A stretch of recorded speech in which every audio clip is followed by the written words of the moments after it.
Hey everyone, welcome back to another episode of Josh Wonders Why. I'm joined, as always, with Pastor Kelly, the one, the only, the amazing Pastor Kelly. It's probably a good thing. And if you're new to this, the Josh Wonders Why is a weekly discussion that we have on Monday evenings just to discuss anything that's on our minds. Could be religion, could be news, could be food, whatever's on our minds and whatever's on your mind. So if you're watching us and there's anything that's been on your mind lately that you've just wanted to ask or wanted to get answers about, feel free to put them in the chat here or send us a message. We'd love to talk about that stuff to make sure that what we're discussing is relevant to you. So tonight we're going to start a three-part series sort of geared towards Halloween as we're entering October. It's still September 30th, but tomorrow is October 1st. We're entering fall, entering Halloween. So I wanted to sort of tie that in and discuss supernatural beings and creatures in the Bible. And there's a couple that I have found out, focusing mostly in the Old Testament tonight. Brought Kelly here to educate us on all these beings. And the question we want to answer are, were these beings real, or were they misinterpreted, or were they symbolic of something else, or is it something altogether different? So, hope you have all the answers as usual. I had to do my homework. I'm just trying to challenge you because I think you get off easy sometimes. Yeah, you challenge me with this because I don't really pay attention to these critters, I guess. It's too much like science fiction, and I'm not a science fiction fan. Really? Yeah. Okay. So I just, when I read these in the Bible, I'm like, okay, well, it doesn't seem important to the story, I guess. Okay. Some people put a lot of emphasis on the stuff because it's I all know. conspiracies, right? What if? What if unicorns existed and then we covered them up and we can't find their fossils, right? What if? So let's get started. I guess what we can start with is the first mention of like a being is in Genesis, and I have this up. So there's a being or there's a creature that, or maybe it's not a creature, but it's some sort of human or being called Nephilim. And it comes to us in Genesis 6, and this is before the flood. It mentions that in Genesis 6, chapter 4, it says, "The Nephilim were on the earth in those days, and also afterwards, when the sons of God went to the daughters of men and had children by them. They were the heroes of old, men of renown." So I remember I used to come across this whenever I read, and you said you didn't focus on it, but me being more of a science fiction nerd, I was like, hey, does that mean there were some sort of creatures like, you could think of, what is it, what am I thinking? Demigods like Maui or like, Hercules and stuff, right? Thinking of that. And it's like, oh, maybe what if this was combined, Bible and Greek mythology and... It happens. Yeah. It does happen. So let's start there, I guess. What were you able to learn about what these Nephilim beings really are? What's interesting is that a lot of people think that the Nephilim or however you say that are the same thing as the sons of God. But if you read it, at least in this English version, it says that they were on the earth in those days and also afterward when. So it was like they were there when this thing happened between the sons of God and human women. Okay. So you could interpret it that way, yes. And That's that right. they were heroes of old, men of renown. So a lot of people just think they're the same, but I'm not sure that they are. I think that they were just very large people. I mean, like large in height, not... Yes. Okay. Yeah, like the giant, King David and the giant, Goliath. There had to have been some people that were rather some tall. Human, some race that from genetics or whatever. Yeah, I don't think they were. I don't think they were like subhuman creatures. I think they were just humans who, for some reason, were very tall. I mean, look at people today. They're there are people who are short like me, really tall like my son, and how tall is that one basketball player? Which one? I don't know. The one that's really, really tall. Yao Ming. He was one of the tall ones. Yeah. He doesn't play anymore. I think he was over 7 I don't feet. know. Yeah. So we don't see a lot of people over 7 feet, but they do exist. So you wouldn't link it to, because I think before that it also mentions, with that it says, again, the sons of God saw that the daughters of men were beautiful, and they married them, what they chose, and it sort of makes it sound like those were this is the race of the Nephilim or whatever. So the sons of God, because the internet can always be truthful, people were maybe suggesting the sons of God could be angels. They could also be demons. Right. Were these men possessed by demons potentially, and are these sort of half angelic or half demon race, right? Are they angels that decided they wanted to get married to these women so badly that they left heaven? Yeah. Fell from grace, yes. And I don't know if they fell from grace or if they chose to leave heaven. Okay. One of the other thoughts that I came across was that they took a less supernatural thought and said sons of God could be the sons of rulers of that time, which rulers were associated with God. So they could be, princes or offspring of kings that then married, maybe a non-royal families, and that's their offspring they called Nephilim. Maybe they weren't physically large, but large in stature, maybe, I don't know. But that's another thought that people have brought up. Or some people have said that, I heard one version that these are the sons of Seth. Okay. Seth, who was born after Cain killed Abel. And so Seth took the good Abel's place, and so then he had these godlike children or something. I don't know. I think that's pretty. Okay. I think that's pretty far fetched, but that's interesting to think about. So I don't know. That's the first thing to come across is these Nephilim, and what were they? We don't know. It's just, again, also like you've mentioned, majority of Genesis. I guess the beginning of Genesis. We've discussed before. Did it really happen that way? There's 3 creation stories. Some of them were borrowed from other, I guess we'll say, other societies' myths and stuff, right? Because there are tangentials between the Greek mythological flood or creation and what we show in the Bible, right? So they pull different characteristics from this stuff, and different parts of the Bible are written at different times, at very different times. So if you have ancient people who are believing in myths, and that's just like an accepted thing, they may write it one way, and then later on it may be corrected by people who are like, oh, nobody believes those myths anymore. Yeah. So that's a good point. So there you go. I think we say myth busted on that one. Do those creatures exist? Well, maybe they existed, but maybe they weren't like half human creatures, just a race of humans that you say were fairly tall. And as Tony points out, maybe they're the precursor to the NBA. Maybe they played. Yeah. Never know. So next one I want to talk about, the next thing that pops up is in Numbers. There's a story that I think you brought up that you want to make sure we talk about. It's Balaam's donkey. And I don't know if you want to recount the story or I can, but essentially it ends with the donkey speaking. And it's like... where's that, 20? Numbers 22. 22. Oh, yeah.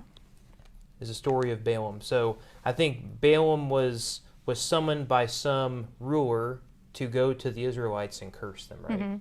And God warned Balaam, don't go with them, don't go and curse the Israelites. So Balaam said, okay, I won't go. But then he wakes up the next morning and God says, go with them, right? And as he's riding his donkey, the donkey somehow has some heightened senses and feels that there's an angel of death or something in the way, so he stops. The donkey sees the angel. Yeah. So he sees it and stops, and I think so Balaam gets mad, gets off, and beats the donkey, gets back on, and rides again. And after some point of beating him a couple times, it says the Lord opened the donkey's mouth, and the donkey said to Balaam, "What have I done to you to make you beat me these 3 times?" And then God opened Balaam's eyes, and then Balaam saw that there was an angel in the way, right? So what I think is funny is that the donkey says, "What have I done to you to make you beat me these 3 times?" And Balaam answered the donkey. Oh, that's right. Okay, yes. I'm yes. just like, that didn't surprise you. Didn't say like he's caught guard. It says, "You have made a fool of me. Oh my gosh, If I had a sword in my hand, I would kill you right now." They have a conversation. Yeah, they do. Okay, then just talk. They have a conversation. So I always found that interesting, and I don't know if that, again, could God make an animal talk? Probably. Did it actually happen this way? I don't know. Yeah. But I mean, God spoke to Moses through a burning bush. Yeah. God spoke to Job in a storm. Yeah. Does it matter how God speaks to us? Is it possible that this was a dream he had, that the donkey was speaking, or is this story a fable? I don't know. It doesn't really matter to the meaning of the passage. You can still, there's a lot that you can get out of this, whether or not the donkey actually spoke. I mean, I don't have a problem believing that God spoke through the donkey. Yeah. Of course, I've also watched Shrek. That's all that comes to mind now is Shrek. Yes. Comes to mind with the talking donkey. Yes. Although I know if you've heard this before, I think Are we there yet? Everybody's heard this. I mean, people have probably heard this joke as well, but I think it's, if I always think of when I need to do public speaking, if God can make a donkey talk, he can make me speak, right? He can help me through stuff, right? So, yeah. But that's a good point. So whether it happened or not, does it really matter? I guess it is interesting that it does say there's a talking donkey now. Mm-hmm. It is interesting that a lot of weird stuff like that happened in the Old Testament. Nowadays, not so much. Maybe there are talking animals. We're just too loud and preoccupied with our phones and everything else to not even hear it, right? I don't know. If your cats could talk, what would they say?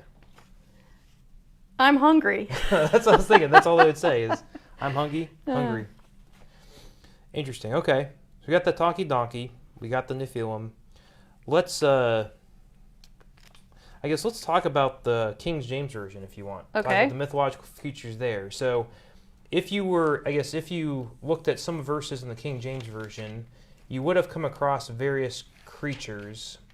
There's a reference to, and we'll get to each of these, there's reference to satyrs, who are goat men, unicorns, and then there's a mention of a cockatrice, which is apparently a half rooster, half snake.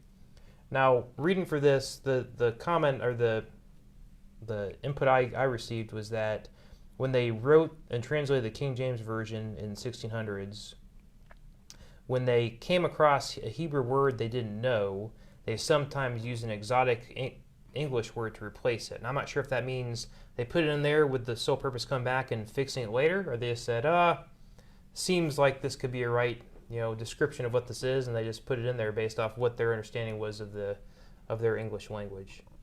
So let's start with satyrs, because as mentioned, and I might not be pronouncing that right, but that's mentioned in the King James Version, and Isaiah is where I got it from. I'm not sure what you have. Yep. So one says, Isaiah 13:21 says, "But wild beasts of the desert shall lie there, and their houses shall be full of doleful creatures, and owls shall dwell there, and satyrs shall dance there." So yeah, and this says, and there the wild goats will leap about. Okay. So I have a feeling that this and other like half human or subhuman creatures, whatever, really come out of mythology, Greek mythology.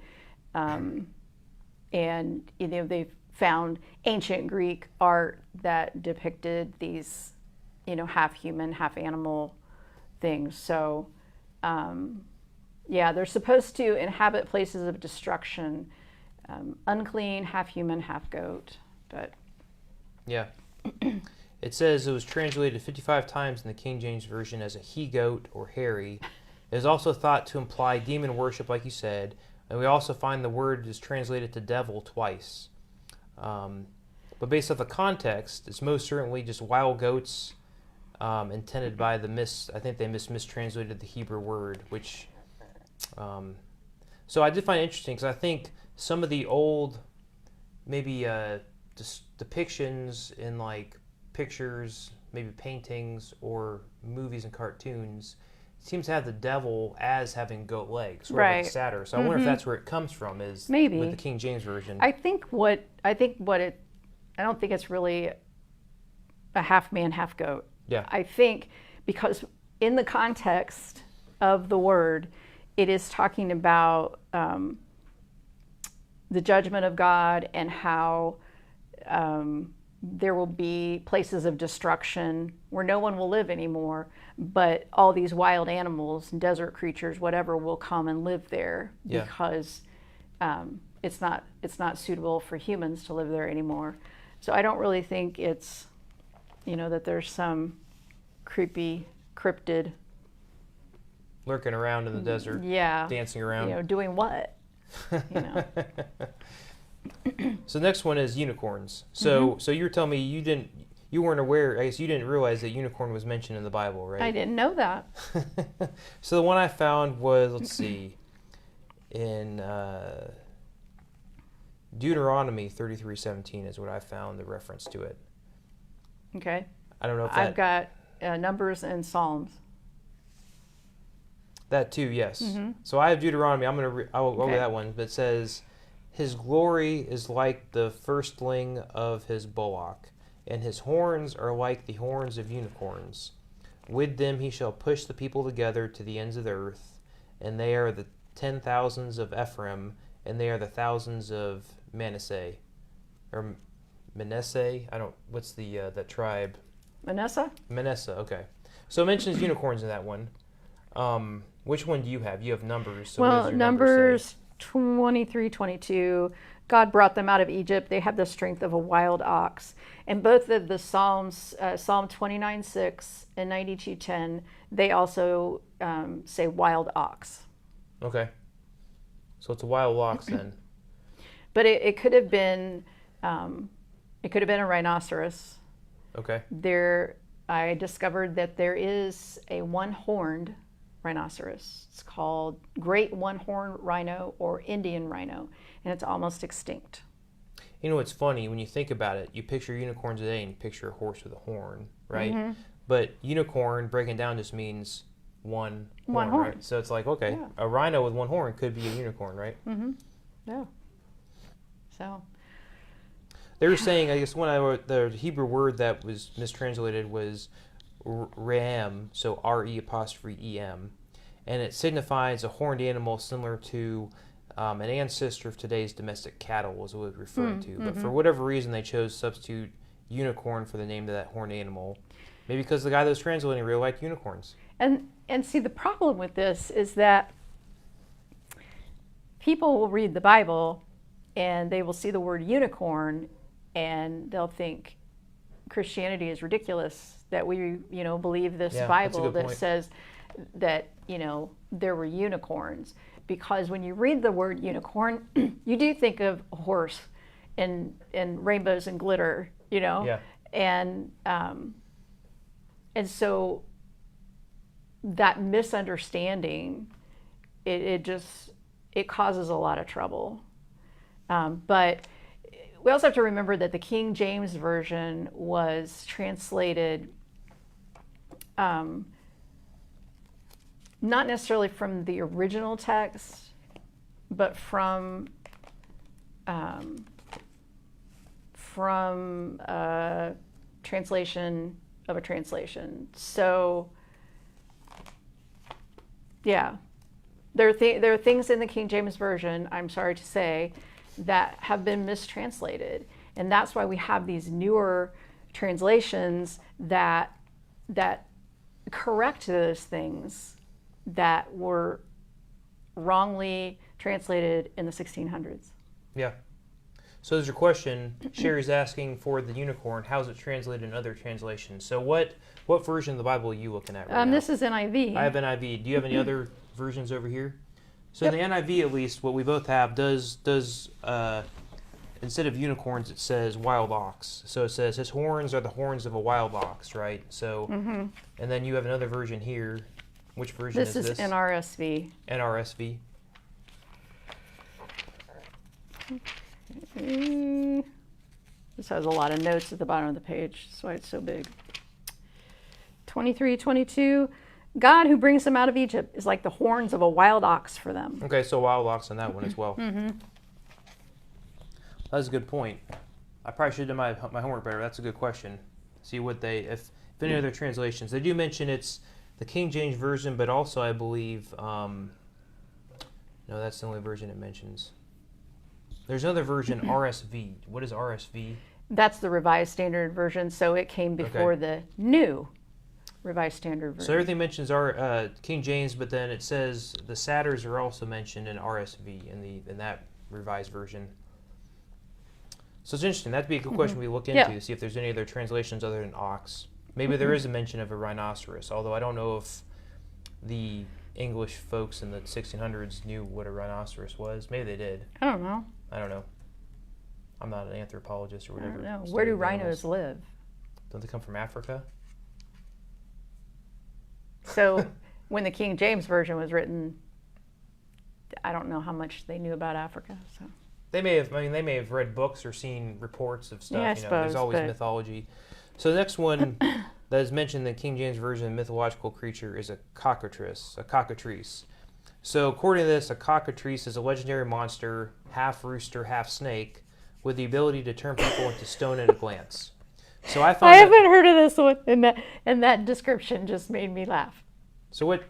I guess have you heard a different description Half chicken, of it? half snake. I've never heard of them. So it doesn't surprise me. Is this also in the King James Version? It is. Okay. So it says in Jeremiah 8:17, it says, "For behold, I send serpents, cockatrices among you, which will not be charmed, and they shall bite you, saith the Lord."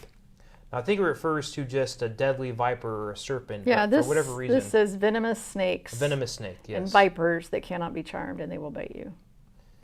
Yeah, I'm sorry. If you send a half snake, half chicken to me, I might not be scared. I might just be giggling. Depends how big it is. So it says that at the time of the translation, the cockatrice was a pervasive myth in Britain. And the word cockatrice was used to translate the Hebrew word, I'm going to say Tsepha. So it's Tsepha'. And that word properly means poisonous serpent or viper. So for whatever reason, they saw that and thought, that sounds familiar, like our myth of a cockatrice in our Britain myth, right? So that's what they put in there. Yeah, that's a good idea. Oh, here we go. So sorry, it says it actually predates King James Version. John Wycliffe used cockatrice in his 1382 Bible translation, which the King James Version, I think, heavily borrowed from that. So there you go. I wouldn't expect that in Deuteronomy. I would expect that sort of creature maybe in Daniel or Ezekiel or even the Revelations, right? You know the world's coming to end with a half chicken, half snake comes out and starts to... I got to see a picture of this. I should have found one, but it is interesting on that one. So we got those. We got through some of the beings listed in the Old Testament. We talked about the King James Version. The next thing I wanted to tackle was, I mentioned Daniel and Ezekiel, and they reference some really weird stuff. I was hoping you could set us straight. So you want to start with Daniel? Sure. Which one do I have? Yeah. And see, I'm not really into these things because that's a good question. Which half is rooster and which is snake? Oh, I know. Let me think. Let's see. I don't know. I'm going to Google a picture right now. So I'm just not that disturbed by these things, I guess, as other people, because I assume they are like metaphorical. So in Daniel, he has a dream, and he sees these things in his dream. So they didn't exist. So that's the first thing. But if you saw him as dream, though, I'm wondering, okay. But still, the image had to come from somewhere. Yeah. Well, it's interesting because in the second chapter of Daniel, Nebuchadnezzar has a dream of a statue, and he gets Daniel to explain it. So these two are kind of linked because the statue is also represented in Daniel's dream. Let me just explain. So what Daniel dreamt of, a beast like a lion, they're all like something. They aren't actually, they're like a lion, wings of an eagle. That represents the kingdom of Babylon. So these are all about kingdoms. So lion with wings of an eagle, which makes me think of, isn't it a chimera or something? There's some beast from Greek mythology that has wings and it looks like a lion, but I don't know. See, I'm just not really into myths. you need to read Percy Jackson. It'll help educate you on all those. Greek So, so when So the first one is a lion with wings of an eagle. yeah, But that's symbolic for Babylon. yeah, and then a bear with 3 ribs in its mouth. That is the when the Medes and the Persians, they kind of went back and forth in power, but they had conquered Babylon. And then the leopard with 4 heads and 4 wings, that's the kingdom of Greece. Okay. So the 4 heads supposedly symbolize the 4 major generals who served under Alexander, because Alexander didn't have any offspring.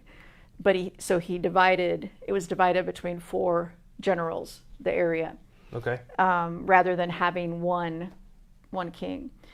The 10 horns on the 4th beast with iron teeth equal the Roman Empire.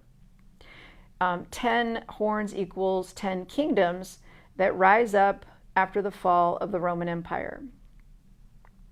Now, I've seen videos of people explaining this, and they get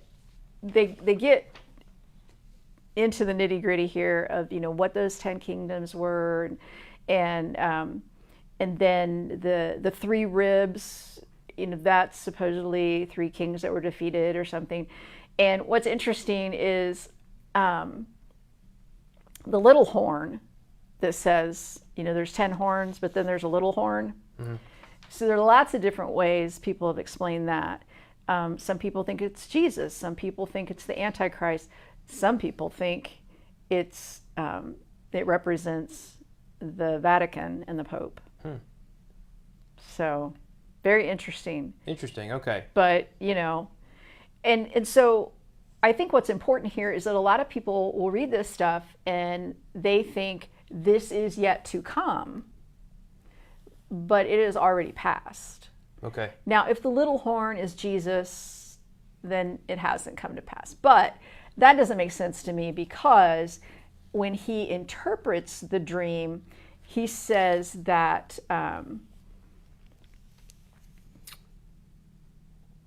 the little horn, this is a different king. He will subdue 3 kings. He will speak against the Most High and oppress his holy people.